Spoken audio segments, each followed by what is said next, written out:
ஆன்மீக நண்பர்கள் அனைவருக்கும் அன்பு கலந்த வணக்கங்கள். இன்றைக்கு நாங்கள் ஆன்மீகம் சம்பந்தமான பதிவில் பார்த்தீங்கன்னா, சைவ திருமுறைகள் பிறந்த திருநாரையூர் அற்புத திருத்தல சிறப்புகளை பார்க்கலாம் வாங்க. கடலூர் மாவட்டத்தில் அமைந்திருக்கக்கூடிய தேவார பாடல் பெற்ற அற்புத திருத்தலம்னு சொன்னால் அது திருநாரையூர் அருள்மிகு சௌந்தரேஸ்வரர் திருக்கோயில்னு தான் சொல்லணும்.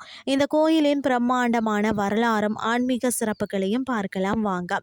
அதாவது பார்த்தீங்கன்னு சொன்னால் திருத்தலத்தின் தனித்துவமான சிறப்புகளை பொறுத்த வரைக்கும் சைவ திருமுறைகள் மீட்கப்பட்ட இடம்னு சொல்லப்படுகிறதா. தமிழ் அடியார்களுக்கு மறைந்து கிடந்த தேவாரம், திருவாசகம் உள்ளிட்ட சைவ திருமுறைகள் கிடைக்க காரணமான நம்பியாண்டார் நம்பி அவதரித்த புனித பூமி தான் இதுன்னு சொல்லப்படுகிறது. அது மட்டும் இல்லாமல் இங்குள்ள விநாயகர் எந்த ஒரு சிற்பியின் ஒளியும் படாமல் பார்த்தீங்கன்னா சுயம்புவாக தோன்றிய பொல்லா பிள்ளையார் ஆவார். நம்பியாண்டார் நம்பி ஊட்டிய நெய்வேத்தியத்தை நேரில் ஏற்றுக்கொண்ட அற்புத வரலாற்று சொந்தக்காரர் இவருன்னே சொல்லப்படுகிறதா.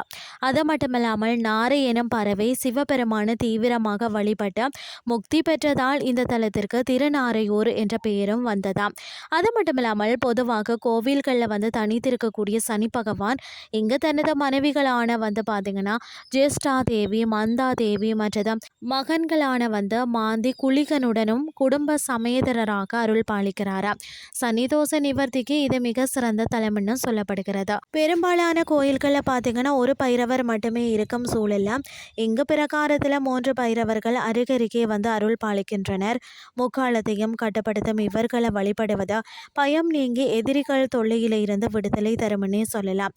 நமது பாரம்பரியத்தையும் ஆன்மீக வரலாற்றையும் உலகறிய செய்யும் இந்த பதிவை உங்கள் நண்பர்களுடனும் பகிர்ந்து கொள்ளுங்கள்னு சொல்லி கூறிக்கொண்டு இன்றைய ஆன்மீகம் சார்ந்த பதிவை நிறைவு செய்து கொள்கிறேன். இதே மாதிரி மற்றொரு ஆன்மீகம் சார்ந்த பதிவோடு உங்களை சந்திக்கிறேன். நன்றி.